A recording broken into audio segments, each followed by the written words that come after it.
All right. Well, I think we're live. Hopefully. Hopefully. If we're live, comment below and let us know that we are live. So, hi everybody.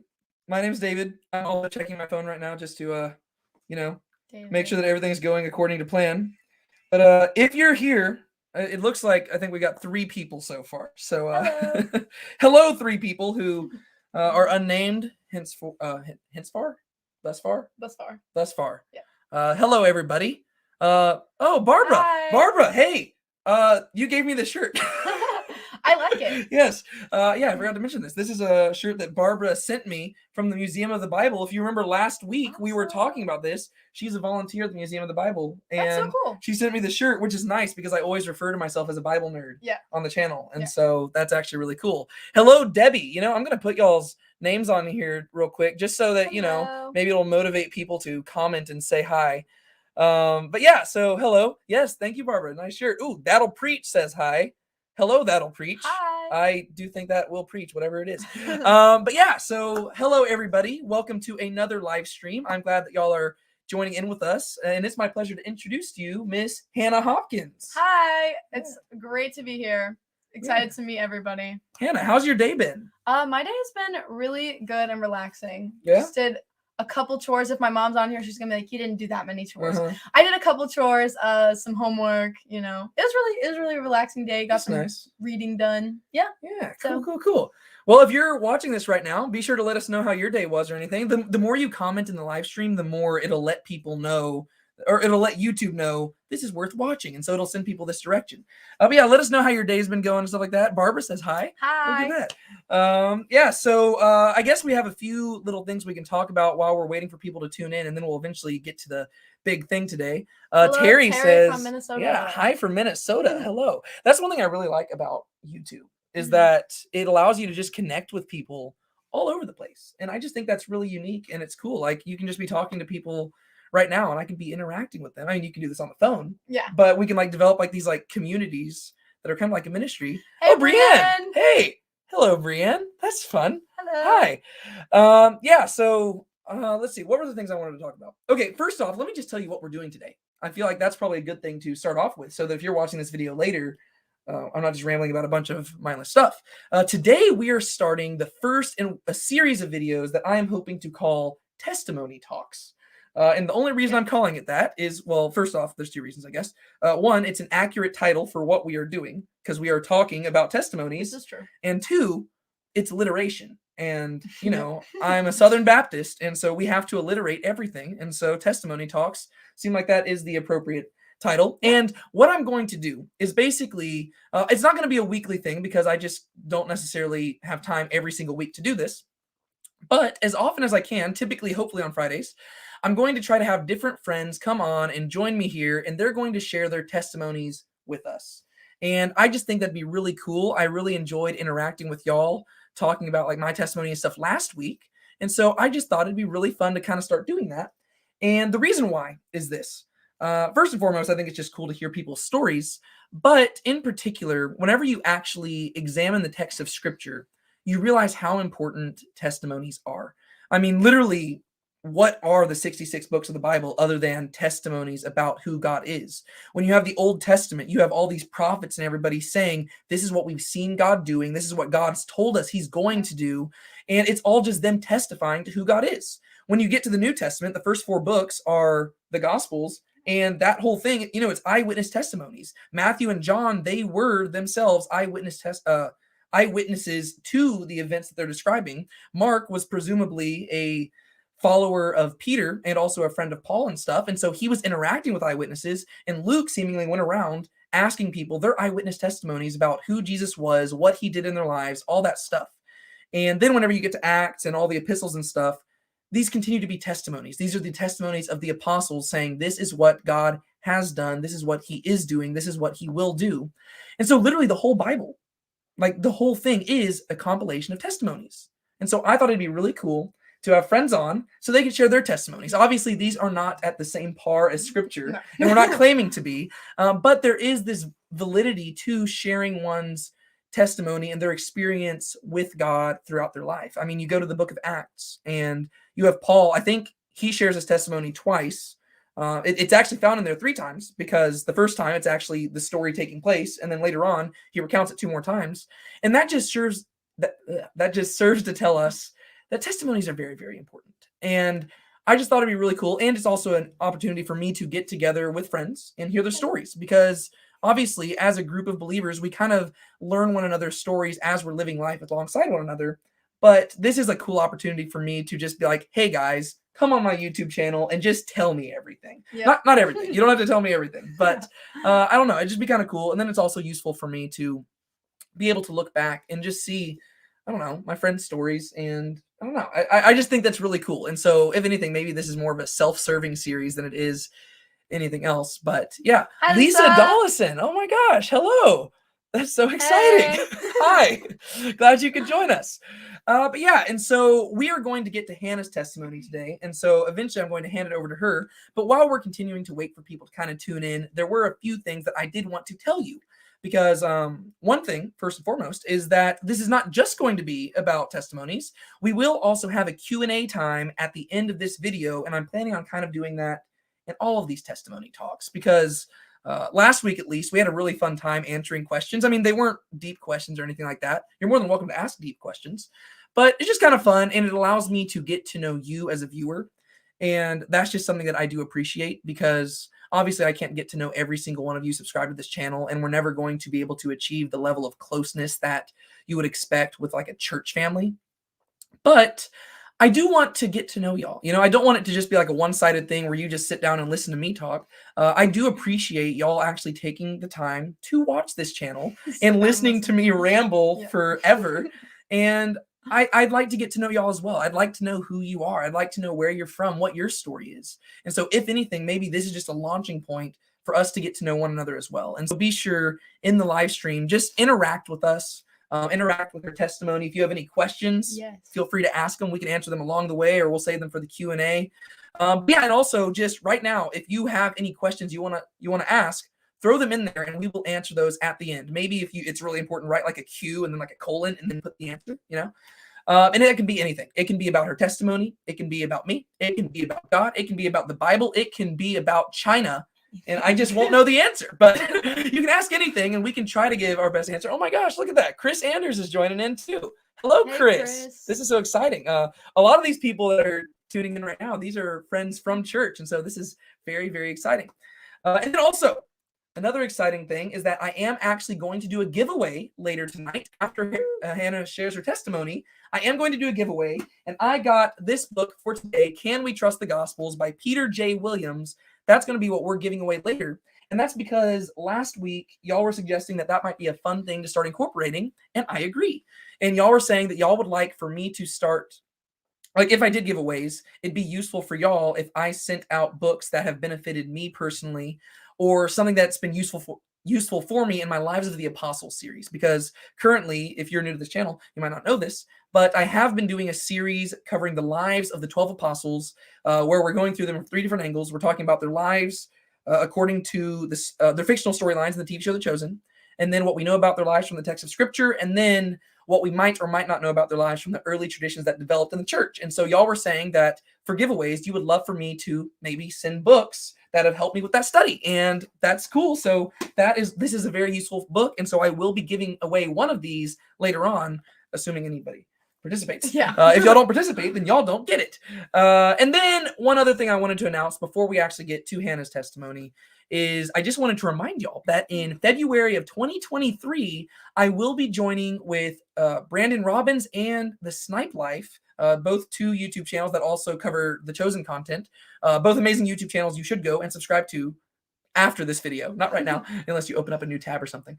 But I will be going with them in February 2023 to Israel, and I was just wanting to remind you to look into that. If you want to join us and if you want to meet us, that's a great opportunity. It is a bit expensive. It's like $4,000, but that's the typical price of going to Israel. And really, I've actually seen a lot of trips that are more expensive than that. So if you do want to join us, that'd be great. And if you're interested, I can send you the information. I probably should have thought ahead and put the link to sign up in the description below. Maybe. I did not do that, but maybe I should start doing that going forward. But yeah, so I just wanted to say that because that is something that I probably should be promoting more on this channel that I just have not.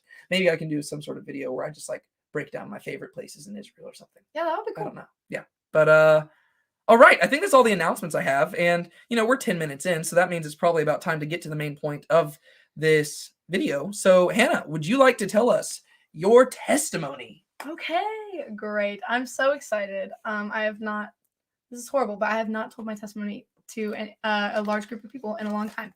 So, I will start from the beginning, keeping it simple. I am from Pasadena, Texas. I have gone to church with David for like ever.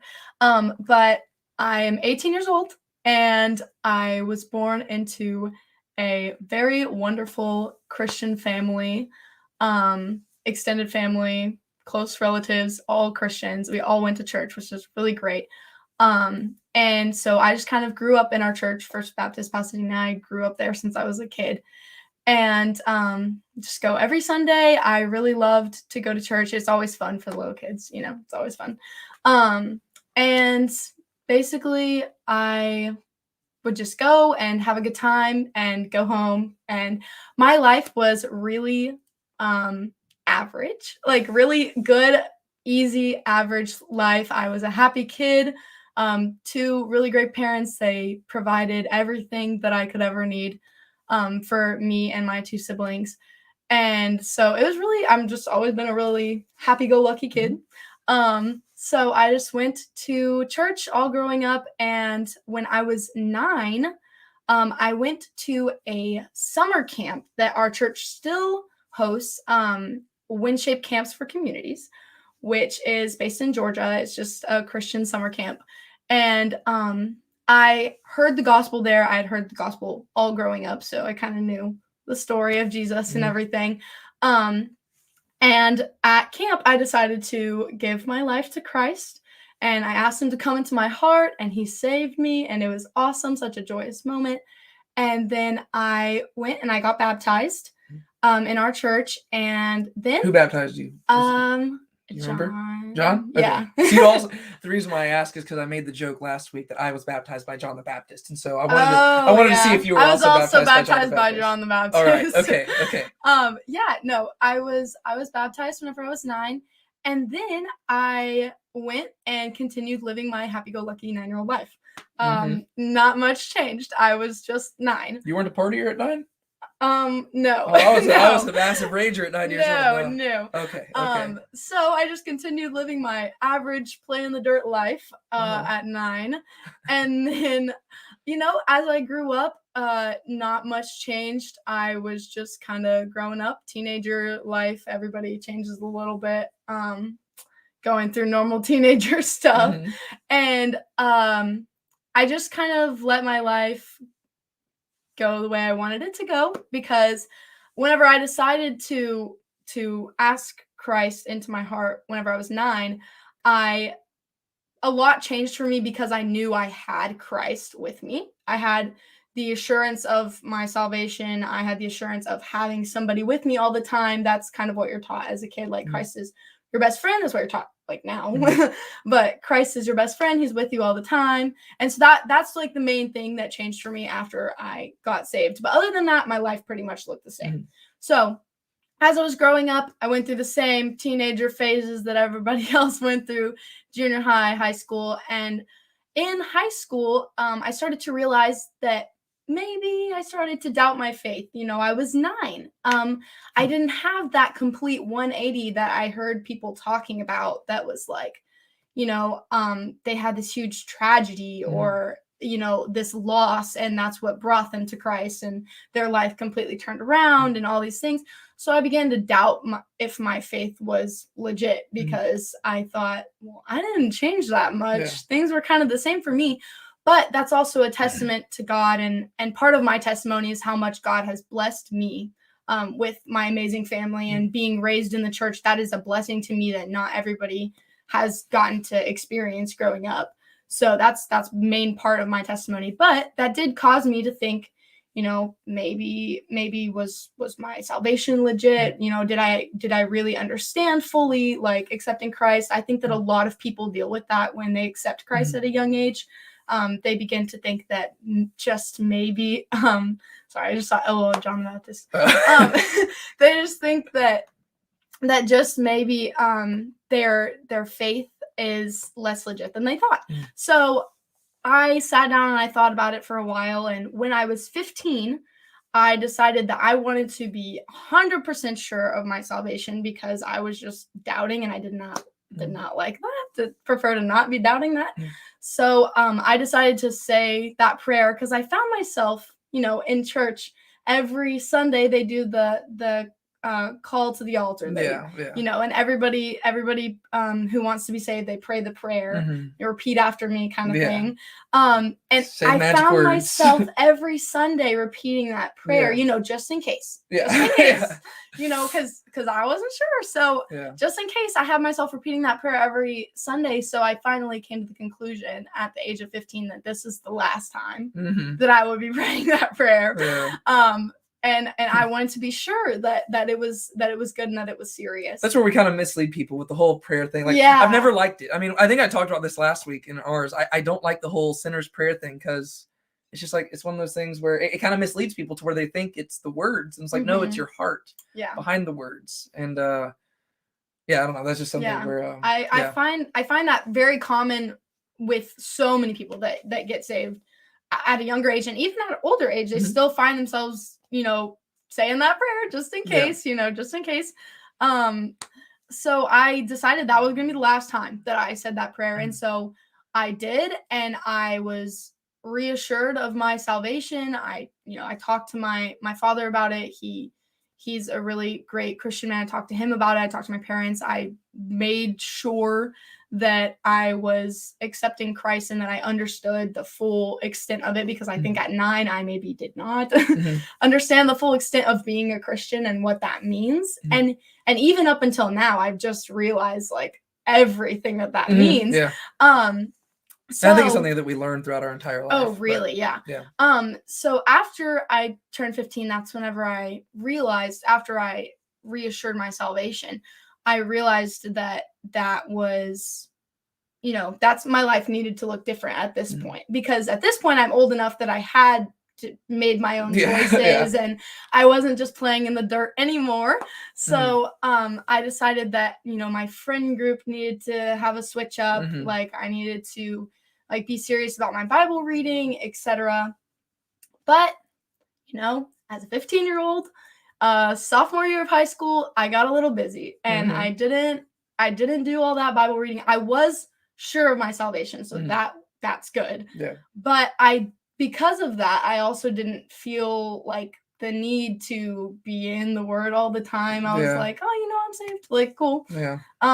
So I really didn't read the Bible all that much. I went to church every Sunday, participated in everything. I served on our youth praise team. I've always sung with them. And also, real quick, I just gotta say, she won't say this herself. She's one of the best singers I've ever heard, ever. And so, that's one of the things. Even on the youth praise team and stuff, it's always you're there. You're this person. Wow, this is amazing. She's fantastic. And so, I feel like I needed to address that at least at some point throughout this video, because I figured you probably would not address it yourself. And so, God has given me that gift, thankfully, and I will humble yourself. Jeez. Oh my gosh, quit.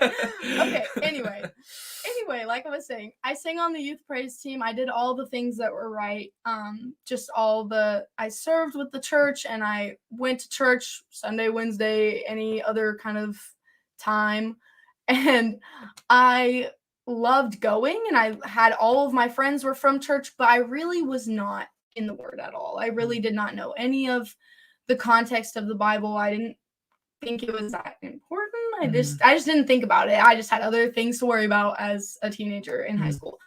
And actually, up until just recently, I always kind of had, back to the singing thing, I've always sang forever. That's a big part of my life that I was waiting to add. But it's fine. You mentioned the praise team. I figured that would be a good opportunity. Singing has always Spoiler. been my thing. It's always been kind of my thing. It's all I really did, besides school and stuff. I was always in choir and all the little singing groups at school and at church and everything like that. And so in junior high, starting end of 7th grade, I started leading on our youth praise team. And that kind of introduced me to like worship leading and things like that. I really loved it. But I was doing it because I love singing. I wasn't really doing it like for any other reason. Yeah. I was just like, I get to sing in front of people. Cool. Yeah. But as I continued to do that, it opened many doors for me in our church. Last year, about a year ago, I got the opportunity to start leading on our worship team in our new contemporary service, which isn't so new now. It's about a year old now. But at the time, it was new. And I started leading on that contemporary service, and that really made things kind of real for me because I was leading our congregation, and that's such an important role. And even as like a senior in high school, I was like, wow, this is kind of a big deal. And so I thought, how can I be leading our congregation when my heart is not like really right with Christ, because I like am saved, but I didn't really have that relationship with him because I wasn't reading my Bible, I wasn't praying enough, I wasn't doing any of those things, and my mind was just elsewhere. So I decided that I needed to get a little bit more into the word so that I could effectively lead our congregation in worship, because if my heart wasn't in the right place, how could theirs possibly how could I expect them to be? So I started getting into the word a little bit more and connecting with other Christians more, which really has helped me a lot, becoming better friends with other Christians and just surrounding myself with those kind of people has just taught me, like, through osmosis. I really didn't even have to read anything for a while. Shoot biology terms over here. Sorry. But anyway, I just continued through my senior year, and it was a little bit stagnant, but it was better. I did feel actually like convicted to learn more, which is a step up from where I was, because before I didn't even think anything of it. And then actually I'm gonna boast about David a little bit, but then 2 months ago, almost 2 months ago, I went to David's Bible study, which David has a Bible study here at our church on Tuesday nights.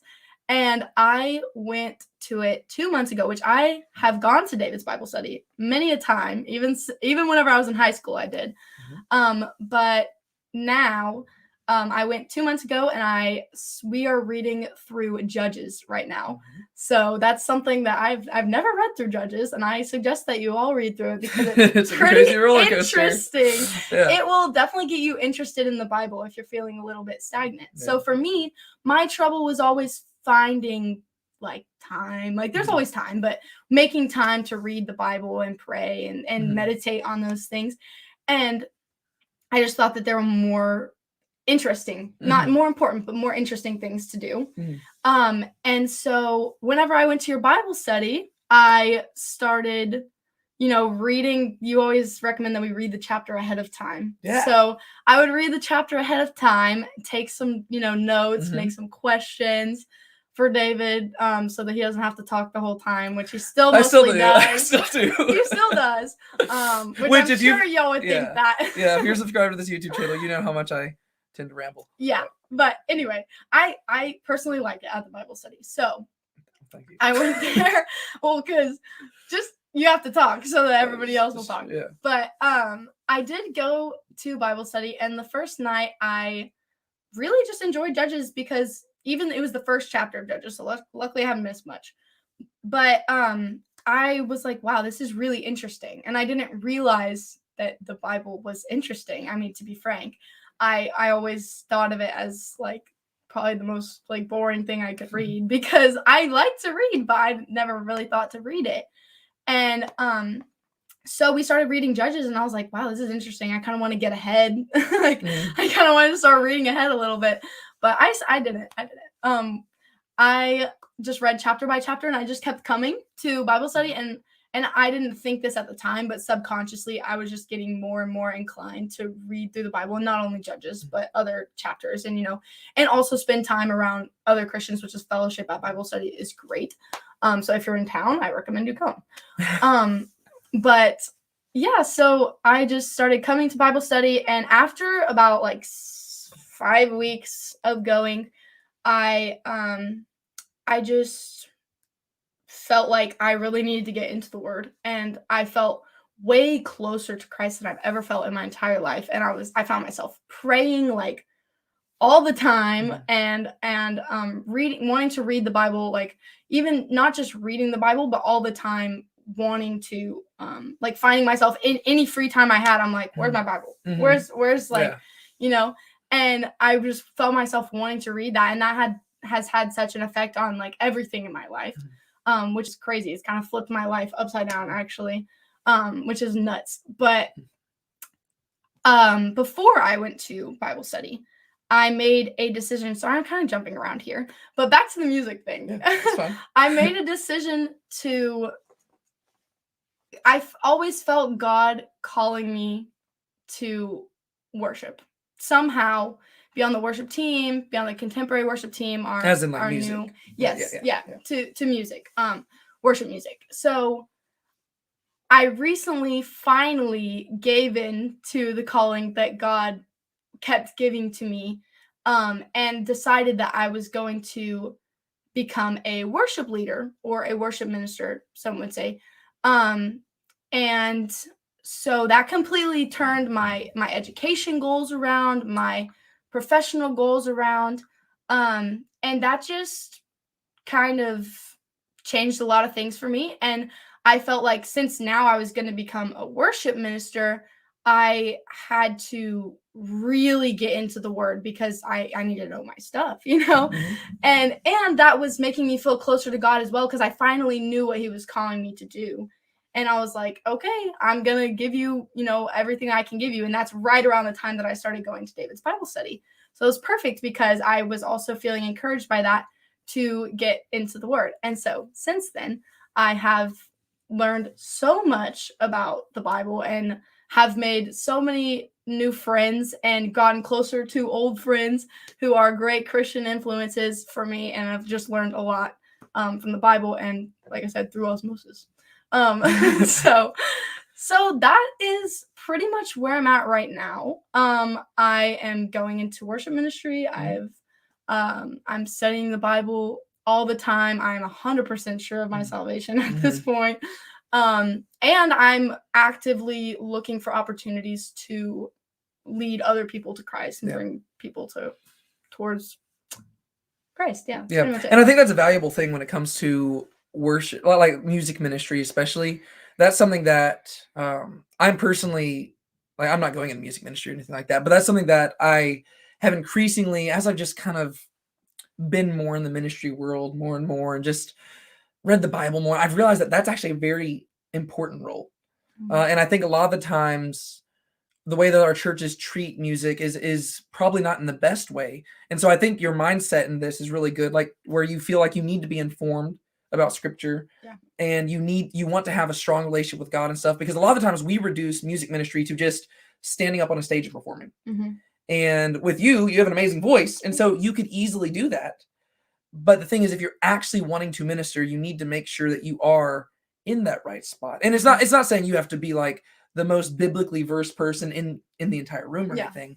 But that's another thing.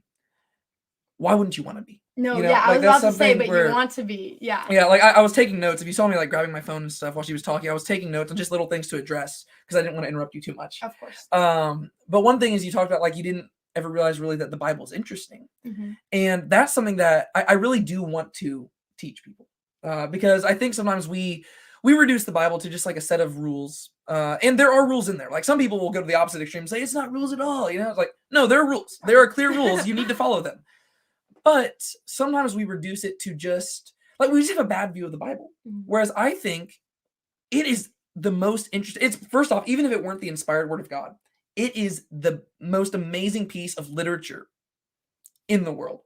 I mean, it's just amazing. And I think the more I study it, the more I realize how interesting it is. I mean, the one difference between our testimonies is that for me, I was always in the Bible from a young age. And I actually ended up on the opposite end of things where I became like a Pharisee, right? To where I knew the Bible so well that it almost came to the point where I would read it so much purely because that was like my thing. You know, like I was known as the Bible nerd, you know, so that was just fitting. I was the Bible nerd. And so for me, I would read it a lot and I knew a lot of it. And so I always knew it was interesting, but I kind of had the wrong heart about it. Mhm. And so that's one thing where even nowadays, as I read it, every day I read it, I'm just like, wow. Like I was in Jonah this morning, and right now I'm doing this thing where I'm reading the whole Bible in 100 days, which Crazy. I am a slow reader, and it's really been tough on me, and I'm like having to adjust my schedule a whole lot. But it's been cool just reading like it in bigger chunks, because normally I go a lot closer in. Oh, also, hi, Cindy from Idaho. Hi. Hello. But reading it in bigger chunks has been something that's made me even more excited, because usually I'm used to taking it in small chunks, just a few verses at a time, and like going for depth. But right now, reading the big thing, you're getting like these big sweeping narratives, and you're understanding the big picture of stuff. And it gets me excited all over again. Yeah. And I've begun to realize that you can literally just, we always say this, but I'm actually beginning to apply it and realize it.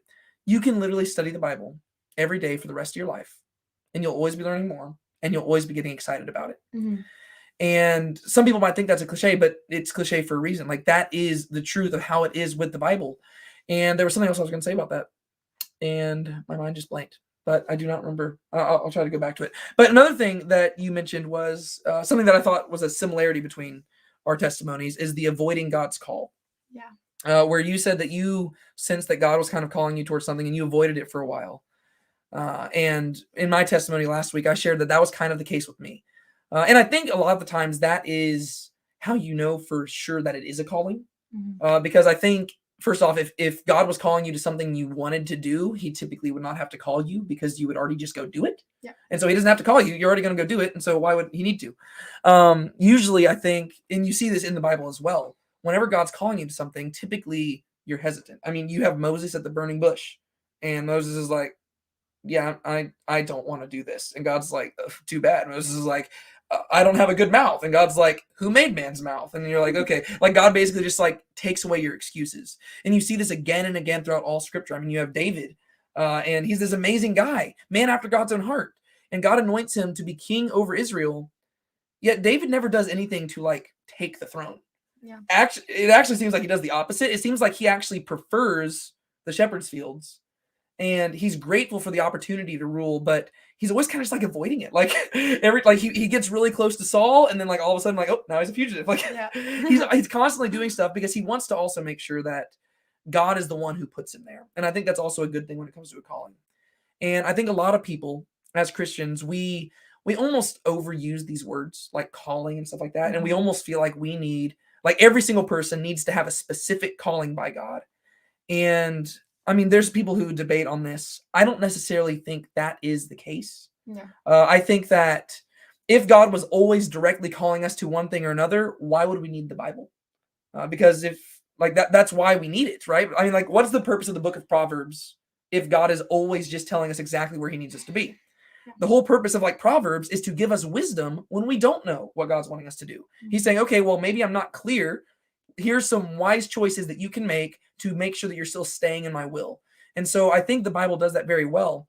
But in my own life, that's where a place where I realized that I had a calling, because I did not want to go to ministry. I hated, like, I didn't hate ministry. And I love church and stuff like that. But I hated the prospect of going into ministry for many of the reasons. We were talking about this ahead of time before we started filming. A lot of it was mainly just because of the weight and the responsibility of it. I realized, like, if I'm going to be a leader, I mean, like, the Bible's like, not all of you should be teachers because you'll be judged more strictly. And I'm like, yeah, I take that seriously. And so even to this day, whenever I'm like teaching, even on YouTube, I take that responsibility very, very seriously, because, I mean, if I lead one of you astray, not only are you accountable for that, but I'm accountable for you. And that's like, oh, that's terrifying. And the pay wasn't as good and stuff like that. And I didn't want to go into ministry. Okay, here's the thing about the Bible reading. Okay. I remembered what it was. This, I don't even remember. This really didn't even necessarily tie in directly to what you were saying. It might have at some point, but a lot of the times people talk about, or I think you might have mentioned, like, you didn't read your Bible every day or something like that. And a lot of the times I see people go to the opposite extreme of saying, like, you have to read it every single day. And I don't like when people say that either. I do read my Bible every day, and I would encourage you to do it. But I don't like when people make it a hard and fast rule, just because most people throughout most of history have not been able to do that. First off, for a good majority of history, most people were not literate. And also, there wasn't a printing press for up until like the 1500s. And so you really couldn't have your personal copies of your Bible, you know? And so that actually leads to my whole philosophy of Bible reading, is that you don't have to read it every day. But why wouldn't you want to? Because the thing is, we have the printing press, like literally in this room. I don't know how many Bibles I have. Actually, I might not have any in this room. They're all everywhere else. But I think I have over 60 different Bibles when you take all of the different Bibles I have together.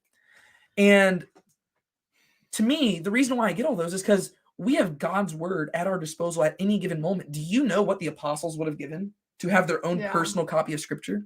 Do you know what David would have given? Like whenever David's like writing, like he has like what he wrote Psalm 19, I believe it is, or even I don't think he wrote Psalm 119, but Psalm 119, the whole psalm is saying like, I love your law, I love your decrees, I love your commandments, I love your statutes. The person writing this, at the time that they're writing it, they don't have that much yet. I mean, like whenever David's alive, his book is like his story is in 1st and 2nd Samuel, right? Let's look at what's before 1st and 2nd Samuel. Genesis, Exodus, Leviticus, Numbers, Deuteronomy, Joshua, Judges, Ruth. Ruth mentions David in it, so we know that Ruth wasn't written yet. Judges, it was so recent, I doubt it was written. Maybe it was being written at that time. So basically, he had the first 5 books of the Bible in Joshua. Yet you see how excited he got over God's word. And then now, we as Christians, we have access to like God's word everywhere. Like if I wanted, I could pull it up on my phone right here, right now, within 5 seconds. And the fact that we don't read it, I don't want to legalistically tell you have to, but I'm just wanting to say, like, do you know how many people would have given their lives for that opportunity? And so to me, that's one thing where I think we need to change our mindset of the Bible. You know, like a lot of times we view it as a task that has to be done. We're like, oh, I gotta, and I slip into that sometimes too, especially whenever you're reading the Bible in 100 days and you've set like this goal for yourself. Sometimes I wake up, I'm like, oh my gosh, I'm going to be here for 3 hours. I don't want to. But then I start reading it. And then I get excited, and the next thing you know, I'm there for 4 hours. I'm like, oh no, now I have to do everything else in the day. But I think that there is this, we have to have a shift in our perspective of Bible reading. Yeah, and that's totally what happened to me. I went from just seeing it as a chore, as something that I should do, but didn't really feel like doing, like ever, to once I really started going to Bible study and started reading ahead of time, and then we studied it together in depth and talked about it and analyzed it. Which I've always loved to do with books anyways, I was like, oh my gosh, this is really interesting. And I actually have a hunger to read the Bible now. And I noticed myself in all my free time wanting to read the Bible rather than thinking about, oh, I should, but I don't want to. It's probably the best thing to be addicted to. Yeah, really. Yeah. But I think that's also the benefit of engaging in Christian community. That's something that also, you know me, I've got strong opinions about everything. Yeah. The modern church, like a lot of times we're asking the wrong questions. That's the issue. Well, sorry, I forgot to remove this. Real quick, let me just respond to this. Denise says, I learned too that approaching the Bible with a heart and mindset of love can change the way you see it. Absolutely, Denise. Oh, yes. I learned Judges to be known as the redemption cycle. We also know the redemption cycle very well. Yes, it's very good. From Judges. Yeah, she actually led us in the context of the previous chapters this last week. And so she summarized the redemption cycle very well. But yeah, so a lot of the times in churches nowadays, we're asking the wrong questions. And we are very quick to make salvation primarily an individual thing. And a lot of times we'll even see Christians wrestling through the questions. I think we talked about this at Chili's this last week. People talking about like, why do we need to go to church? Why do we need to do that? Well, I mean, if you talk to a New Testament Christian about that, that would not even be a question on their radar. Like to them, if you're a Christian, you're involved with the community. Whereas for us, we've made salvation a very individually focused thing. And that's a big issue because nowadays, like, you know, we have our personal Bibles, but we're not interacting with people. And so if we read it, we're just reading it by ourselves. And that's almost more dangerous because now you can just go believe whatever you want. And that's why you have all the loosey-goosey, like weird theologies out there because anybody can come up with something. And that's the importance of Christian community. You need to gather together. You need to talk about scriptures with one another. I'm not saying everybody has to go off to seminary. You don't need that. Really, seminaries, if I'm being honest, as a person who is currently in seminary, I would say that seminaries are a result of the failures of churches. Because really, you should have it to where if somebody wants to go into the ministry in your church, you're raising people up to where by the time they get to that age where they need to go, they're equipped. Yeah. They've been engaged with the Christian community. They've worked through all these passages. They know their stuff. Now they can go. I don't imagine that Paul ever turned to Timothy and was like, hey, Timothy, I want you to go be the pastor of Ephesus, but first I need you to go to seminary. Instead, he was like, well, Timothy, you've been going everywhere with me. You've seen how I do it. You know your stuff. You should go. Yeah. And that's why we have this total shift. We've made salvation individualistic.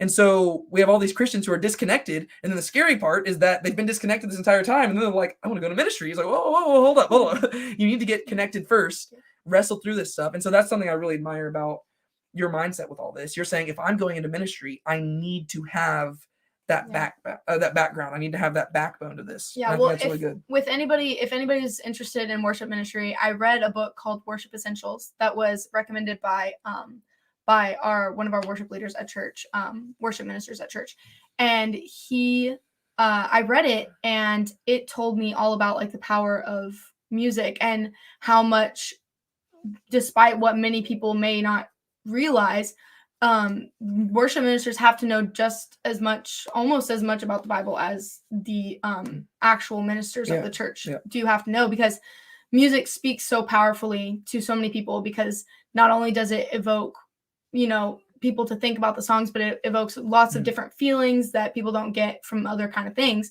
And so we have to be able to pick, on songs that are full of truth, that are theologically correct, because we don't want to, you can easily lead somebody astray with your music. I mean, the way that I think about it, I'll mention this, the way that I think about it is, if somebody came into the worships, or if somebody came into the service on a Sunday morning and they only stayed for the worship, would they get the honest message of the gospel, and would they hear about Jesus Christ, and could they leave knowing about Jesus, or would they just or would they not, well, and a lot of times that's a very formative aspect of it.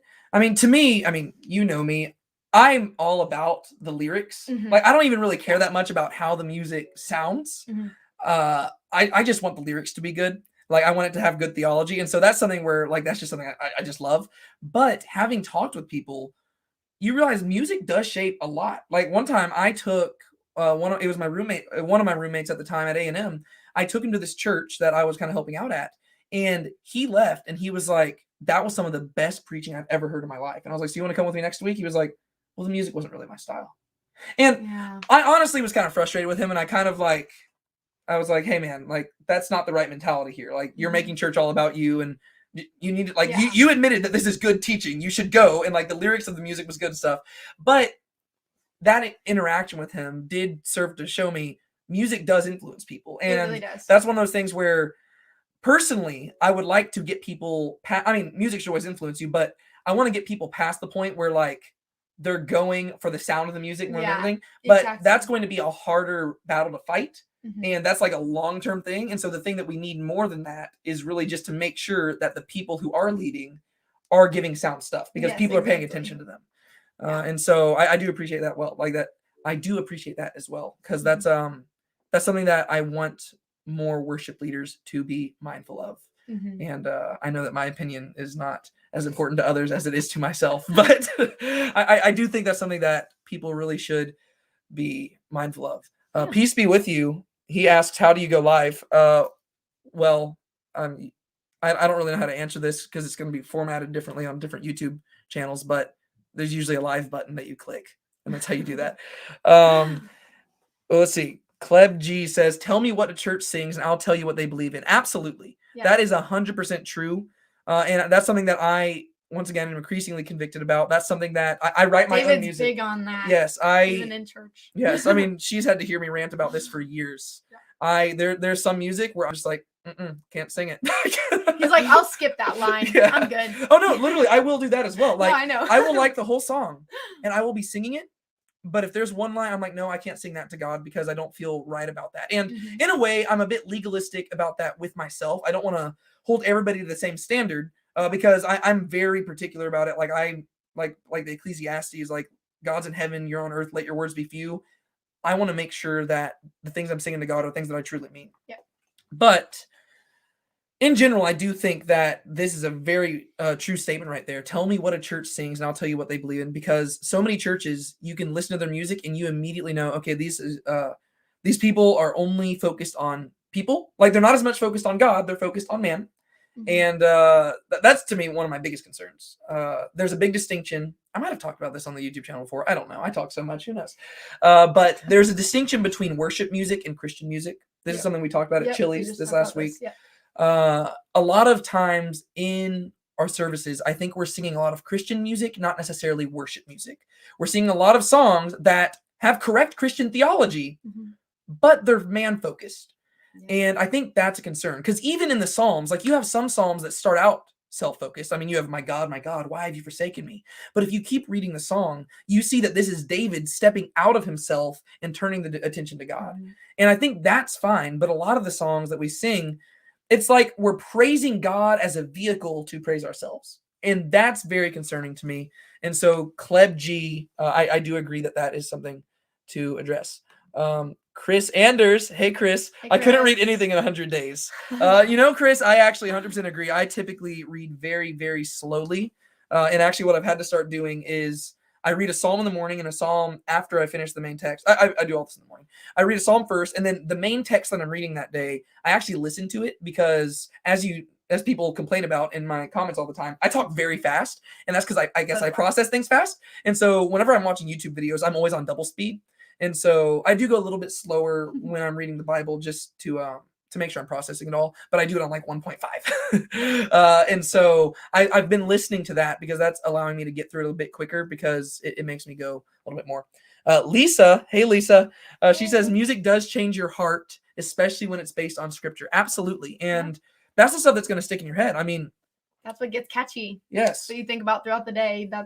Even as kids, we learn little songs as kids, and we will be singing those songs until the day we die. Like I've heard people have told me, my dad used to work in an old folks home. We would go there all the time, and some of these elderly people, they had dementia, or they had Alzheimer's. They couldn't remember anything. They couldn't remember their own kids' names or faces, and they could remember "It Is Well With My Soul." I mean, they could remember all of those old hymns that they learned. So those are the kind of things that stick with people. So it has to be biblically true, because that's what you're going to remember throughout the day. And after the service on Sunday, that's what you're going to be singing in your head throughout the day. Yeah, you'll forget the pastor's sermon within 5 minutes. Yeah.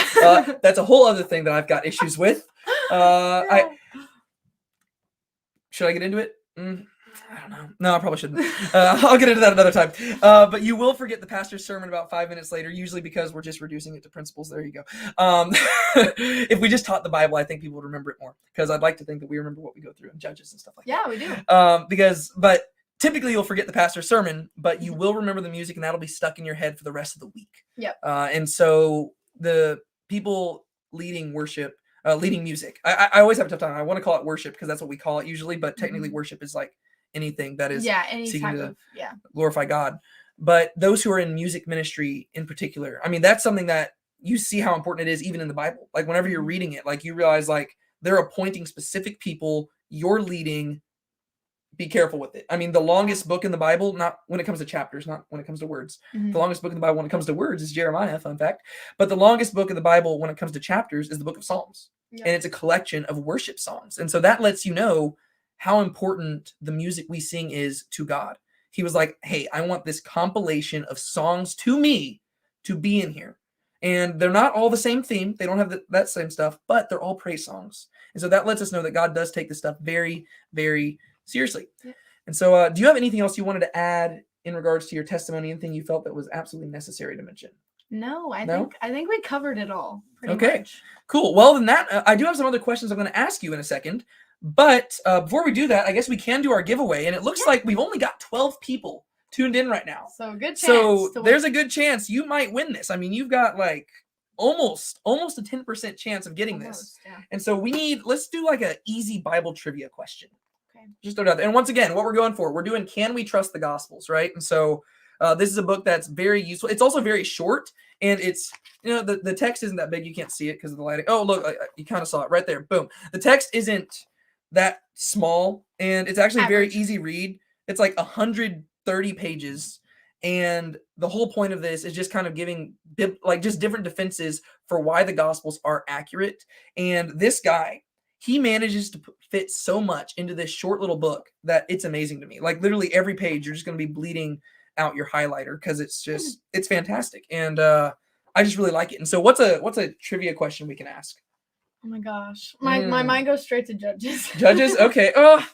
No, because a lot of people haven't read judges that much. I mean, we can try. I Sincerely. mean, honestly, we're just having fun. I mean, there's 14 people here. If they're still with us, I mean, they're just kind of in here for the long run. It's like- we can ask a question, give it 30 seconds to see if they know the It's like, answer. Who's the judge who only had one verse? Yeah. Well, no, here. Okay, let's try that That one. one's hard. That's the same one I went to. Okay, That one's hard. here's the trivia question. We'll see if you get this. If not, we'll give you an easier one. It's hard. Who is the judge who killed 600 Philistines with an ox goad? He's only mentioned in one verse of the book of Judges. So I'm going to ask that to y'all and see if somebody responds. If nobody responds in like a minute or something, we'll give them an easier one. Yeah, that one's kind of hard. You know, we can just try to flex our judges' knowledge on them. Yes. That'd be a fun book to go through on here. I think so. While we're waiting on people to possibly answer. Oh, nope, it is not Samson. No. It does start with an S though. Yep. So you're on your way there. It's not Gideon either. Nope, it's the one. Nope. Is it the one before him? No. Deborah. 2 before him. Yeah. Deborah's right before Gideon. It's right before Deborah. It is in Judges chapter 3, I believe. Yeah. There are 3 different judges mentioned here. There is Othniel, there's Ehud, and then there's no, it's not Samuel either. Sorry, I should probably put these answers on here so that people who are watching this later see who I'm responding to. So it is not Samson, Gideon, or Samuel, but it does start with an S. And all these people were judges. Yes. I'm actually kind of just interested to see how long it takes somebody to get it. If you want, you can look it up. Yeah. Who killed 600 Philistines with an ox goad? I'm having a fun time with this. This is I am fun. too. I just want to see if somebody gets it. I would not have known this. Yeah. 5 weeks ago. Yeah. Probably. So. There is film very close. Shemuel. Oh, that's closer. Very that is close. closer. Denise, you are so close to it because it does start with an. The same letters. Yes, it does start with an SH, and there is an M in there. Somewhere. No, it's not I've never heard Cielo. of that. I'm not actually sure who that is, but it makes me think of Sisera or something like that in the story of Yeah. Deborah. But it does start with an SH. There's your hint. That was actually a chosen joke. Okay, yeah, because there's Shemuel. Okay, that's funny because Shemuel's a Pharisee. Yeah. I would love to see an episode where Shemuel the Pharisee just goes against 600 Philistines with an ox goad. That would be. Well, I would love to see that in general. Yes. Like I would love to see the judge that we were talking about play that out because There we is really a don't movie. get much. There's a movie where they did you that. said it Yeah, made you a little uncomfortable. Yeah, it was weird. It was kind of a weird movie. It's by Cody Bobby or something like that.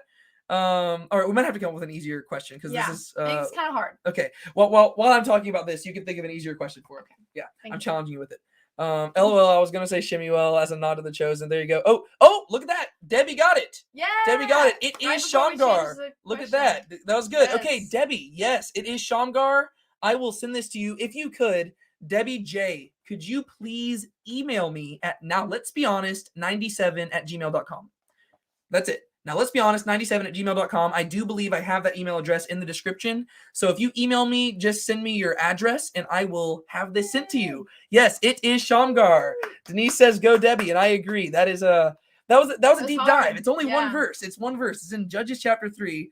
And it's interesting. But yes, Yep. Cody Bobe or something like that. He has this thing called Gibberim Studios, which means mighty men. Mhm. And he made like a short film, I think it's like 30 minutes long, that actually depicts Shamgar killing 600 Philistines with an ox goad. Yeah. It was an interesting movie, and maybe I'll have the Bible study group over to watch it sometime. That will be interesting. But yeah, so there you go. Yes, Debbie, if you can just email me, I will send this to you as soon as I possibly can. Yes. And we will have more giveaways as we do more live streams and stuff like that. And so who knows, if we only have like 14 people tuning in, you might be able to just like Congratulations. have a whole library just for yourself by the end of all these live streams. But okay, let's turn to some other questions that I'm going to ask you. If y'all do have questions that you want to ask, we would be happy to answer them. Yes. But in the event we don't get any super important questions coming in, we can end with some questions I have for Great. you. And these are some questions that we were asked last week. I just thought I'd include them now. Okay. First and foremost, what would you say is your favorite Bible verse? And Favorite why? Bible verse is. This is so basic, so don't hate me, Oh guys. no. I know it's in Oh. every 8th grader's bio on Instagram. Oh no. But Jeremiah 29:11. Oh gosh. I don't know. even. I know. If you I take know. this verse out of context, I'm I'm gonna. not. It's my favorite. It's actually my favorite verse. It wasn't my favorite verse for a long time. For a long time, I didn't really have one. Stop being rude. I'm gonna ruin this verse You're for you. Rudely drinking I'm gonna ruin your this water. verse for you. But I'm not even gonna talk about the context of the verse. There's a different reason why. It's my Okay. favorite verse. Okay.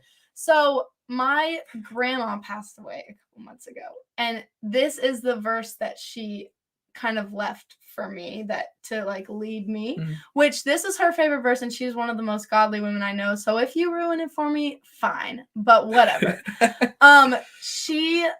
She wrote me a card and left me a bunch of stuff in her house before she passed away, and the card was like her life verse, and she wrote it out for me, which there's obviously reasoning behind that, but please go ahead, and I would love for you to explain to me. I'm not going to ruin it for you right now, but I would I would love if you did. Okay. Honestly, I would love to hear what you have to say.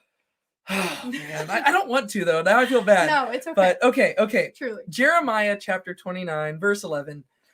This is in the... I'll try to redeem it at the end, okay? Because I think there is a way. I think it's still a very good verse to appreciate, just not necessarily for the reasons people typically accept. Okay, so Jeremiah 29:11, this is the one that says, "For I know the plans I have for you, declares the Lord, plans to prosper you, to give you a hope in a future," something along those lines. Not to harm you, to give you hope in a future. Yes. Yeah. Okay, so in the context of Jeremiah, sometimes I get annoyed with myself. I'm sorry. Yes. Okay. So in the context of Jeremiah, this is actually in the middle of whenever Jeremiah is proclaiming that the people of Judah are going to go into exile, right? And so he says earlier on in this chapter, he actually tells them, "Hey guys, you're going on to exile, and your temptation is going to be to like not build houses or anything because you think God's going to deliver you sometime soon, but actually." You're going to be there for 70 years and you're going to actually die in exile. So you might as well just like build a house. You might as well have kids because you're not going anywhere anytime soon." And then after the end of all this, he says, "For I know the plans I have for you, declares the Lord. Plans to prosper you." So he's in the context, he's saying, you're going to die in exile, but I do know I have plans for Israel and I'm going to bring them back. And so I think that there is still an application that we as Christians can find. Yeah. But a lot of the times we hear it and we think, oh, God's got plans. Like, the whole prosper thing, first off, you have to define what it means to prosper, because I just felt like blessings, but not like prosperous, like monetarily. Well, I think that's the main reason I get frustrated, is because a lot of people twist this and they take prosper to mean like everything's going to be great. Yeah. We have to realize the word prosper also means like it hinges on what God defines prosper as. For the people of Israel at that time period, prospering them meant you're dying in exile, your kids are coming back home. Yeah. So prospering meant not dying out. And so like I have plans to prosper you, and ultimately in the long run he was saying, I will bless you. You're like, y'all will live together in this land. I will be king over you. God will dwell with man. And so ultimately that's what he meant by prosper. And he says, I have those plans for you and I do have this future for you. But the thing that's funny to me, because literally you just have to read like a few verses around it, and literally he's like, but you're gonna die in exile. And so it's like, yes, the plans are not for those people directly, it's for their descendants. But the reason why I still think it's a beautiful verse is because as Christians, we realize that is also the case with us. Because even if we were to say die for our faith, even if I was to go my entire life and I was to be homeless, I was to be deadly sick my entire life, maybe rejected by everybody, just say, imagine that I lived the worst possible life ever. There was nothing happy that ever happened. As long as I have Christ, God still doesn't have a plan in the future, right? And so technically this verse is directed towards the people of Israel and not towards us, but that principle is still there.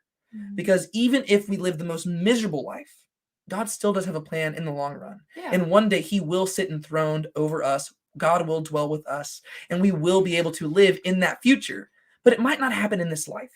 And so to me, I think there is still a beautiful principle at the heart of it. Yeah. But you have to explain it in order to get there, you know? Yeah. That I've noticed that with a lot of verses that people quote. I'm like, it's still like, it's from the Bible, so it's a great verse. Like no matter what, if it's from the Bible, it's a great verse. But a lot of times people just use it. I'm like, I don't know about that. But it is a great verse. And I didn't mean to necessarily ruin it right now. No, I actually felt the same way that you were explaining at the end. I wasn't really using it for the previously stated. But I was mainly saying that for people who do. For anybody who also loves Jeremiah 29:11, here's what David Here you go. thinks of it, so. But what I was going to say before you had me explain it now is I was going to say, this is giving you a little bit of a heads up on what I'm planning on doing after I finish my Lives of the Apostles series. I've kind of talked with some of y'all, and I think what my tentative plan is, and I'm actually going to do a series where I'm walking through the prophets. And the reason why is because, first off, people rarely talk about the prophets, and I think they're also exciting and interesting, so I want to get people excited about that. But also because a lot of my subscribers watch The Chosen, and you can't watch The Chosen without hearing them quote at least like 5 different prophets in any episode, because like the Old Testament is so crucial to the New Testament context. And so I thought that'd be helpful for y'all. Okay, real quick, I've got another question for you and stuff in case more questions come in. But John says, who's the most famous comedian in the Bible? Samson, because he brought the house down. But yes, that is a very funny, great joke. Thank you, John. I like that. I'm going to use that one. Yes, Lisa says, awesome verse, my favorite too. Hopefully my explanation now made it even better for you. Yes. Sometimes I feel like a buzzkill, you know? It's A like, little bit. yeah, people Just are like, verse. this is my favorite verse. And I'm like, well, not for long. But if it helps at all, I've had a lot of seminary professors do the same thing for me. Yeah, Like, for sure. they're like, hey, like one professor was like, hey, David, if you're going to ever be preached on Romans chapter 12, you might want to do it before the end of this class. Because he's like, because after this class, you're not going to be able to preach on that in the same way anymore, because I'm going to change. And I'm like, oh man, all right. We'll see if he convinces me. I'm pretty stubborn. Kleb says, yes, God comforted Jeremiah, telling him a little bit about the salvation that will come through Jesus. So whenever we have difficult situation, we should remember the salvation we have in Christ. Absolutely. I think that is the main point we get from Jeremiah. And there will be a day. Yes, you will suffer. You might suffer. It's basically guaranteed. But Jesus is the hope that comes at the end. He is that future plan that God had for Israel. And ultimately, glory be to God, it was also offered to us as well. And so that's really cool. Like I said, if y'all have any more questions, be sure to throw them in here. But my next question for you is, who's your favorite Bible character and why? I'm pretty sure David said this last week, but my favorite Bible character is David.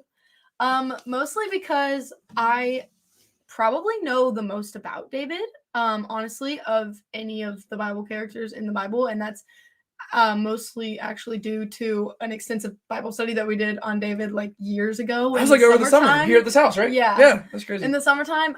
So I learned a lot about David, and I find his life to be very interesting, and I find a lot of things that occurred in his life to be heavily applicable to our own lives. So that's pretty much why he's my favorite. Yeah.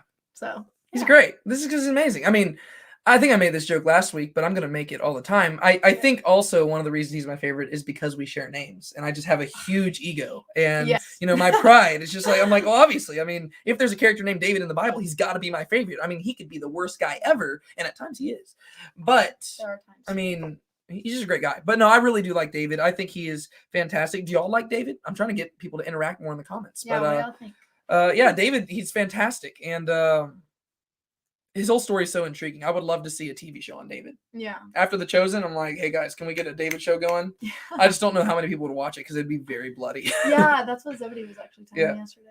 Was he really? Yeah, he was telling me Zebedee about and I literally talked. Okay, I was gonna say, I was like, man, I talked to Zebedee about that. He was telling me about your idea. Okay. But then you said it would probably have to be rated like R, and so people wouldn't watch it. That's funny. I thought you were saying that he was like selling it as his own idea. I was like, I gave him that idea. He said it was your idea. Okay, good. Okay, well, David is so human. Yes. No, he absolutely is. I think that's one of the things I love the Psalms. I've talked about this. If y'all have watched my videos long enough, I talk a lot about how I journal quite a bit. And I always encourage others to as well. First off, because it allows me to process scripture more. Like I process a lot through writing. I actually am a lot more eloquent with writing than I am with speaking. And something that's benefited me a lot is seeing how other people's journals reflect who they are on the inside. And that's also something cool that I like about seeing people's music. That when they write music, it tells you about who they are because they're accessing something more than just what they normally talk about. And that's the case with David, because David, he's unique amongst pretty much anybody else in the Bible because we have so much insight to who he was. Yeah. I mean, you have him sinning against Bathsheba. I mean, like, you know, he commits adultery, sleeps with Bathsheba, gets her pregnant, ends up having Uriah killed. He's doing all these terrible, terrible things. And then he sits down, he writes Psalm 51 when he's repenting. And he says, against you and you alone have I sinned, O God. And that gives you great insight into who David is. Because you're thinking, like, you know the story, and you're like, David, you've sinned against a bunch of people. But it shows you David's heart. Because he's like, in comparison, it's like, I've only sinned against God. Because, like, he's so heartbroken over the fact that he sinned against God that all the other things feel like nothing to him. And so I've always loved how much humanity you get to see in David. And I think that's why he's my favorite character. Because, like, Jesus, obviously, I mean, like, he's got to be your favorite character because, like, for what Jesus did, he's your favorite because of what he did. But David's my favorite because he's the most relatable. Yes. Because with Jesus, he gives you a standard to always strive for, but will never achieve it. David's one of those ones where you're like, it's a high standard, but I mean, technically you can achieve it. But you're still human, yeah. Yeah. And so, it's cool to me because it also sobers our minds up, because I'm sure David, whenever he was about to go kill Goliath, he didn't think he was going to sleep with Bathsheba one day. Yeah. And so it lets you know that we are capable of doing some very bad things. And so we constantly have to be checking ourselves. And so I've always loved that about David. And then Elizabeth Allison says, thank you for sharing. Yes, absolutely. Thank you for being here, I think that's more Elizabeth. directed towards you than me. But yeah, and then a final question I have for you, unless more questions come in. So this is my final question for you. What is your favorite worship song? Because as a person going into music ministry, this is important. So, and why? And if you say Reckless Love, don't you dare. I am not going to. Don't you hate dare. that song. I I would do. not say that. If you say Reckless I'm Love, just going to say man. one of David's songs. Yeah. No, Undignified. Undignified. Maranatha. Yeah. No, And she'll be back next week. I don't. That's a hard question for me, because I've listened That's why I asked it. many a worship song in my life, but I have this song. It's called Quiet by Elevation Worship, and it is the stripped version, so not the. It's just acoustic. It's very simple. I'm gonna need you to sing it because I don't know it. No. Just sing it right now. Y'all Just can look it up. acapella. It's on Spotify, YouTube, wherever. Just Quiet Stripped. It's just all like acoustic and piano, and it's very simple. I like to listen to simple music whenever I'm worshiping, so I can focus more on praising rather than the music, because I do get distracted by the music, which is another hard thing. Wait, is it just instrumental? No, it's instrumental with the lyrics, but the instrumental is very simplified, so it's not like super complex with all these different like different instruments and big parts. It's just very simple song, and then just it helps you to focus on the lyrics and focus on like what you're actually worshiping. And it's really good. I use it all the time in my own quiet times, and just whenever I'm trying to reflect, it's a good song for that. So if anybody's looking for a good song to listen to when you're in your prayer time or just reflection time, Quiet by Elevation Worship is a great choice. It's kind of a me song, like I said. I'll just be quiet, but it's talking about God speaking through the silence and all these different things. So it's just a very encouraging song for anybody who's trying to focus their eyes on God. Cool. So yeah, there you go. Sweet. I was trying to think of some other questions to ask, but I don't know. What's your favorite book ever? Favorite book? I like reading books, as you can tell. That I've got like 6 different bookshelves here at my house, and I've got 3 up at the church. I like books. Yeah. So this is an important question. Why do you? My favorite book. Gosh, that's hard. I don't know. I read a lot of. I've read a lot of books, but I would say probably not as many as you. Okay, not as many as David for sure, but probably a book called It's Kind of a Funny Story, or one called Challenger Deep. It's kind of didn't they make that in a movie? I think it's kind of a funny story. I haven't watched it. I think I've seen it. I haven't watched it. I didn't know it was a book. But it's really interesting. The book is really interesting. But I think actually my favorite is it's a book called Challenger Deep. It's very mind-boggling in the beginning, and I read it as like a freshman in high school, so I really didn't get it at first.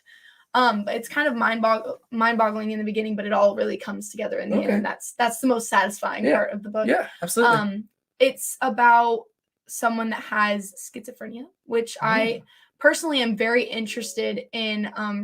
I love to read books in the point of view of people that I can't relate to. Really, I love to learn about minorities or people that are going through certain kind of struggles or mental illness or anything like that, so that I can kind of get the perspective of other people that I don't personally understand. I like to try to be empathetic. So yeah, that's pretty much it. Nice. That's why I like that book. Empathy is a good thing to do. Let's go through some of these comments. Hannah, thank you for sharing your testimony. You're so welcome. I enjoyed it. Yeah, I think it's really cool to hear stuff like this. Yeah. Like I think it's nice, and then we'll be able to always return to it, and I'll always be able to be like, okay. Like we can always return. Okay, on November 5th, 2021, this was Hannah's testimony so far. in a couple years we can like add on to it. Yeah. What's happened Yep. since then. And I think one thing I've noticed with testimonies is that sometimes you get greater insight into other stuff. Like with the more you're separated away from it, like there's certain things that I perceived about myself even like 2 years ago that at the time I was like, I might be like, yeah, I'm in a great relationship with God right now. And then afterwards I was like, I so was not. and that's one thing. It's easier for me to track with journaling because I can literally go back and read it. I'm like, oh wow. Like I'll be like, God, do you want me to do this? And I'm like, he definitely did not want you to do that. Like you were just justifying sin. Yes. Barbara says, I like the Gettys and Stuart Townsend, Townsend, I believe it is. Townsend. Hymns. Yeah. I like Stuart Townsend. Yeah, I don't think I've listened to them. Yeah. Him. Lisa says, thanks for sharing your testimony and being so open. How did you know that God was calling you to lead worship? Well, that's a really great question. And it'll actually give you a little bit probably more insight of like my life and how worship ministry played into that. But basically as a young child, before I could even talk, so I've heard that I would sing all the time. You sound like a Greek demigod. All the time. Worship music. Came out of the womb singing. Worship music. I was, as a baby, basically from like 1 year old on, I would just sing myself to sleep. Like my parents would just put me in my bed and I would just hum and sing tunes and stuff. I mean, you couldn't tell what I was saying, but you knew the song from the tune. And I just always sang growing up, and I just always loved music. That was always like my biggest passion in life. And so I think that, that's a big deal whenever God gives you such a passion and like a talent for something that's obviously something you need to use that for. And that's something that I realized that I could use to glorify God, was the talent that he'd given me. So like I said, whenever I was in 7th grade, I started singing on the praise team, and I started leading worship in that way. And basically I went into education for college. At first, I was wanting to become a teacher. But when I was in 7th grade, I randomly told my parents, I was like, I am going to go into worship ministry. In 7th grade, I told them I'm going to go into worship ministry. And they were like, okay, that's a great idea. You feel like God's telling you should go into worship ministry. And I was like, yeah, I absolutely want to do that. And then that changed. I was like, next week I was like wanting to be a rocket scientist or something. But that always stuck with my parents. They always thought, no, I think she'll probably end up going into worship ministry. I even declared that in 7th grade. But after that, I went through all kinds of things with music. I went from wanting to be like a professional singer to wanting to be like a music teacher to wanting to be like, all these different things with music. But I never really considered worship ministry. That was like the last thing on my mind. That was like the last thing I wanted to do, was become a worship leader or become a worship minister. And why? Because it's not easy. It's not the easiest path to follow. First of all, you have to change your whole life. I mean, like we were talking about earlier, everybody has their eyes on you whenever you work in ministry, and they should, because we should be held to we should hold ourselves to a higher standard. But it's harder in that aspect. I wasn't in, like I mentioned before in my testimony, I wasn't in the best place with my relationship with God in high school, and even up until probably a year ago. I was just not in the best relationship with God, and so that wasn't really what I was looking towards. I didn't really want to change up my life that much. I just kind of wanted to do what I wanted to do. And whenever you're serving the Lord as your profession, which we all should strive to do, I would have to change my lifestyle. And I didn't want to do that. I didn't want to change my lifestyle. I wanted to do what I wanted to do. And then also, it's harder to find a job in a church. It's much easier like I said, I was going into education at first. It's easy to find a job as a kindergarten teacher. Everybody's looking for teachers all the time. So it's a little harder to find a church home that you can work at and also be like spiritually fulfilled through that church, Well, if I end up being a pastor and I need a singer, I know who to contact. Yes, you know who to call. So I just basically finally this summer, I got an internship with my church, and it felt like a door was opened for me. And that's when my eyes opened to it, because I always thought it's going to be so hard to get into the worship ministry. Where do I even start? Like, I don't even know what to do with this. I don't know who to call. I don't know what to do for school. I don't know. Ghostbusters. I knew you were going to say that. I think that's who you're supposed to call. That's what I hear, at least. I didn't know what to do. I didn't know where to start. I didn't know what to go to school for, because I knew I wanted to go to school. And I just didn't know what to do. And so I was like, I don't know. And somebody came to me. One of our worship ministers came to me and was offering me this internship with our church for the worship ministry. And it was just kind of this door that had been opened. And I was like, this is a great opportunity. Yeah. I was like, this is how you get into that world, because I had no idea how does it happen. And that's the main reason that was holding me back, is I didn't even know what to do. I didn't know where my life would be headed in that case. Yeah. And so then this was offered to me, and I was just like, yes, absolutely. I will take that chance, and I will see where it goes. And just as I began to study worship ministry because of the internship, reading the books and getting into the Bible, I just realized that this is really something I loved. I didn't realize that I actually loved worship ministry so much. I just thought I loved music. And then I realized that I had such a heart for that ministry after I started learning more about it. So it's cool how God opens up doors like that. Yeah. That was very similar to with mine. Whenever I decided to go into ministry, my whole thing was, God, I need somebody to guide me. And I talked about this last week. I went to the church. I was like, hey, can I just shadow one of the pastors? And they're like, we'll give you a job. And I was like, oh, thanks. And so that's why I've been working at the job. But the thing is, I was wanting somebody to mentor me. And so I had a job, and I was like, okay, and I'm still working there. But then I ended up I kept praying about it, and then God just literally, it was this most miraculous thing ever. You've probably heard me tell this story multiple times.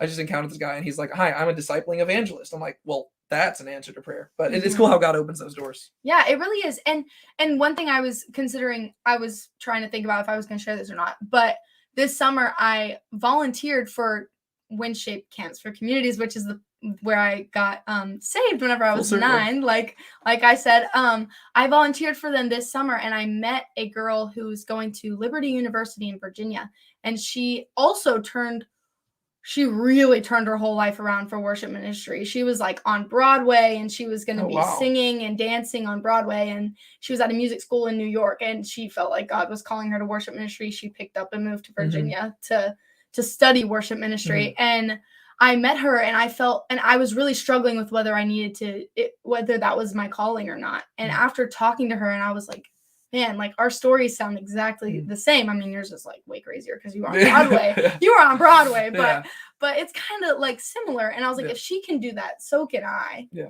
And then I was kind of worried about money, because I was like, where am I going to go to school? Because not a lot of schools, have good kind of programs for that kind of stuff. And so I was kind of like, how am I going to pay for school? Because this other, thing was super, it was just an easy route, honestly. And I suddenly just got something in the mail. I got something in the mail. I was praying to God about, I don't know if I should do this, the money. And I know God always provides. I know he does. But I got a letter in the mail from our church. I just figured it was some sort of thank you note for participating in something, because I get those sometimes. And I opened it up, and someone anonymous from our church had given me $1,000 to put towards school. And I had no idea who it was, but they gave me money. Can somebody send me that? They gave me money, thanking me for leading our church in worship and telling me what an influence I had on them through worship ministry. Through worship ministry, and that they wanted me to put it towards my schooling. And I was like, this is God telling me, look, I'm going to provide. This is what you need to do. And that's really whenever I was like, okay, I think he's really telling me this is what you need to do. Because that's what I was really worried about, was the money aspect. Yeah. And then that came in, and I was like, okay, I think I good. Yeah. I think God's got me. That's amazing. Yeah, so even Denise says, wow, God is awesome. And don't worry, we're going to get to y'all's comments in a second. I have been looking at them as they're coming in, but yeah, that is crazy. I know. That is so cool. I know, it's nuts. I wish I could thank them. So if they ever see this, thank you. Yeah. She received it. Oh, that'd be disappointing. You should have received it. I know. Okay, let's see what else we see. Okay, Denise said, don't say the Bible. This is in response to my question about what, then Kelly says, Jeremiah 29:11 was the first verse the youth evangelist had me memorize when I accepted Christ. So it's special to me. That's great. I hope I didn't ruin it for you. It's still a great verse. Denise said, "Oh, super." It's hard because it's live chat, and so some of this stuff is coming in as we're talking. So I don't know what that response to. Lisa said, "Sweet." John has a question. I know there are a few, but what Christian movies or series do you recommend besides The Chosen? Okay, you came to the right place because I've got strong opinions about everything, and so I'm very particular. Lately, there have been a lot of, and I'll try to keep it specifically towards the historical fiction route because that's similar to The Chosen. And there have been, I think, two movies in particular that I really, really like that are in the historical fiction like The Chosen. One of them is called Paul, the Apostle of Christ. That one I cannot recommend highly enough. It's about Paul. He's in prison, and it's a hypothetical scenario of what it would have been like for Luke to come visit him and ask him to recount his story so he could write the book of Acts. That one is done really, really well. And the guy, Jim Caviezel, the guy who played Jesus in the Passion of the Christ, he actually plays Luke. Very well done. I guess Passion of the Christ is another movie I recommend. Yeah. Have you ever seen that? I think I have, yeah. Yeah, it's a violent movie, but I think it's worth seeing because I think we need to see that violence to recognize what Jesus did. A lot of people really like that one, I think. Yeah, it's very good. It's heavily Catholic because Mel Gibson is Catholic and that's the one who directed it. But if you can look past that stuff as a Protestant, it's really good. And a lot of the Catholic stuff it's more imagery focused, and so I'm totally fine with that. But then another movie. Okay, so I'm gonna list three. So Passion of the Christ, no, I spoiled the other one. Okay, Passion of the Christ, Paul, Apostle of Christ, and then the third movie is Risen. This movie, it stars Joseph Fiennes, I believe. His brother is Ralph Fiennes. That's the guy who played Voldemort in Harry Potter. But this movie, Risen, it's about a Roman soldier, a Roman centurion, who is tasked with going and finding where the apostles took the body of Christ after they stole it. And ultimately, spoiler alert, he ends up encountering a bunch of different things that make him realize maybe they didn't steal the body after all. And that was actually a really good movie as well. So if you could go see those three movies, Passion of the Christ, Risen, and Paul, Apostle of Christ, those are really well done. There are other movies I could list, but those are just three that are kind of like The Chosen, where they're historical fiction. Do you have any? No. Yeah. I don't watch a lot of movies or shows, so I'm probably not the best person to See, ask. I kind of had to because now this used to be called Now Let's Be Honest About Movies. So yeah. All right, let's see. She said, Denise says, when you asked for favorite book, I thought the Bible was cheating. Don't mean to ignore it at all. Yes. We got it. Yeah, we got it. Shamgar. Yes, Cindy, it was Shamgar, but I believe, yes. Little late, but that is the correct answer. Kleb says, as worship leaders, what do you think about Christian award shows? Okay, so I just saw this comment like 2 minutes ago. Yeah. So I was thinking about it. Honestly, I had no idea that there were Christian award shows. Yeah. I don't pay that much attention to like the media and stuff. I should. I'm trying to more, but I really don't pay that much attention to media and things that are on TV and whatnot. I don't watch a lot of things on screens. I do more reading and things and that. But better. The idea of Christian award shows, I don't know. What do you think of that? I'm gonna think on it for a second. I'm mixed. It's one of those things where I think it's a good thing in theory because I think that it's good to acknowledge when people have done really good work. Yeah. But spiritually speaking, I mean, it might tempt you towards pride a little bit. Yeah. But I still don't think that's enough reason to get rid of it because technically success in general will tempt you towards pride. And I think that there is something beneficial to acknowledging whenever people have done great things. My main concern would be turning, like, for award shows in particular, you might be reducing things that they start out as acts of worship, but then they eventually change and they become competitive. Success, yeah. Yeah, so that'd be my main concern there. And so I don't really know how you'd fix that because I think whenever you have award shows, you're inevitably setting that groundwork because somebody might start off and they're just trying to pour out their heart towards God. But then by the end, they've started gaining some success. And now they're not necessarily focusing on creating a song that's glorifying God. They're trying to make a song that would sound good and people would like it. And eventually it makes it on the award shows. I agree. I think that it would probably influence pride a little bit, which we all deal with heavily anyways. In any sort of profession, there's always some pride in there. We're all trying to be the best. But I do agree. I think that people would probably start changing the way that they write their music and make their music just to win awards because that's really what award shows are for. I think it would be good. It's good to recognize the people that are doing good work with that kind of ministry and things. But you just have to make. I would just hope that they're Yeah. judging it by the right things. Yeah. Honestly, Yeah. I don't know how they judge those kind of things. So depending on that, Yeah. I would just hope that they're judging it correctly, because if they are, then it gives people an opportunity to know, oh, this is the person that I should listen to because they're the most theologically correct, or like, Yeah. I don't know what kind of awards they give out. Yeah. So, because I really have never heard of that. Yeah. So, Yeah. Denise says, I think it may be important for the secular audience. I do agree with that. I mean, that is because it's on TV and stuff like that a lot of the times. And so it is an opportunity to reach the secular audience. Yeah. But that is a mixed bag for me. I really don't know. That's why I'm not in charge of that. And right now, I just want to say this. If you've sent in any questions, we're going to stop with sending in more questions now. We're just going to answer the ones that remain so that we can kind of finish this at about an hour and a half. So if no more questions for tonight. We'll do some more questions next time. Let's see here. Denise, I got one. What is your favorite Chosen character? How much of The Chosen have you seen? I've only watched like a little bit. Yeah, because you watched it a little. You'd watched a few episodes whenever you with came y'all, with the college but group. that's like it. Yeah. Well, I know I've seen episodes because my mom watches it. Mhm. So I would say I really liked watching Peter. Okay.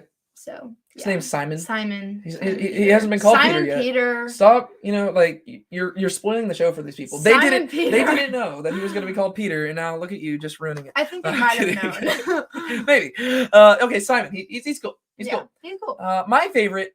I don't know. This is weird for me. I think I've noticed that I watch movies differently, especially like biblical movies. Mm-hmm. A lot of the times I've noticed people like saying like, "Oh, this is my favorite character," or "I like this person because I relate to them the most." I don't think that's how I watch movies.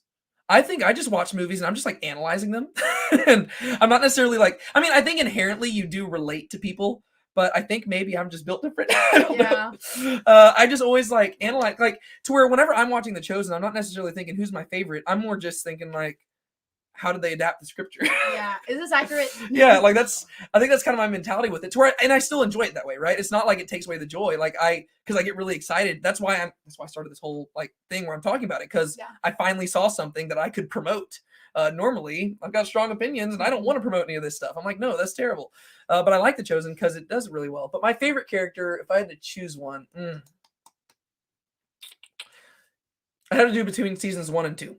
Season 1, my favorite character would be Nicodemus because I thought they did him really well. And if it comes to relating to somebody, I related to him a lot because he's somebody who he is a kind of a religious leader and he understands who Jesus is, but he's really struggling with fully living for him. And ultimately, he ends up kind of rejecting God at the end, rejecting Jesus at the end of season 1. And I think that's something where I just find myself like the personal struggle. It's not that I doubt who Jesus is. It's just that in my day-to-day activities, whenever I sin, I'm denying him. And so I did relate to that a lot. And I just liked how the actor portrayed him. In season 2, my favorite character would probably be Philip. Because Philip, he's the most mature of the disciples. And I just love the care that he shows specifically towards Matthew. I think that was really well done. And so I really do like Philip probably as my favorite character. I think the actor does a very good job. All right. Elizabeth says, I've watched all 3 movies, really liked Risen. Yes, they're fantastic. Go watch those. Passion of the Christ, Risen, Paul Apostle of Christ. They're great. Denise says, I think it may be important for we saw that earlier. And then our final question for the night, John says, what do you think about the book and movie The Shack? Some people have complained why they portrayed the Trinity while others understood it was a metaphor. Have you seen these? I have heard of that movie, but I have not seen it. Yeah. Okay. So this is one of those things where my strong opinions kind of, I recognize that I naturally have strong opinions, and so I try to keep them in check. I see a lot of people, they immediately vilify everything with this movie because the theology isn't perfect. I don't want to do that. I want to look at something and I want to take the good, take the bad, intermix them, figure them out. How do we relate to this? I can't say that I necessarily like The Shack, but I do appreciate some of the things it brings up. I do think the theology is very weird, and I don't really necessarily agree with how they got there. And I have read more into stuff about the author's beliefs and stuff like that that do give me rise for concern. So I don't know if I'd necessarily ever recommend it to somebody. But I haven't actually read the book. I'll be clear there. I think maybe when I was younger, I started reading the book, and then I just didn't get into it. But I have seen the movie, and the movie is very well made. So from a cinematic perspective, I'd say it's a good movie. theologically speaking, it's weird. I don't really like it. There's some things, I mean, they like deny that God has wrath, and that's a very 21st century American mentality, where, I mean, throughout the world, you just can't, like, that. It's actually very sad if you consider that God doesn't have wrath, because we live in a corrupted and evil world. You would hope that a righteous God has wrath, or else the corruption is always going to go on.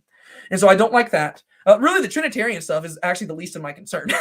Really, some of the other stuff they bring up there, though the Trinitarian thing is weird. Like, they portray God, the Father, as a woman, and they say that God just shows up to people to meet them there.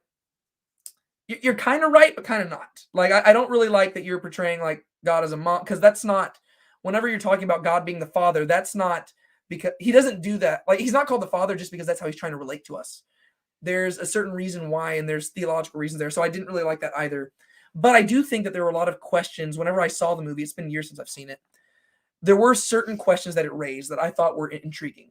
And I think they were actually like side things to the actual plot of the movie. I think it was like, there was like a conversation. I was like, oh, that's a good thought. I'm going to have to think on that.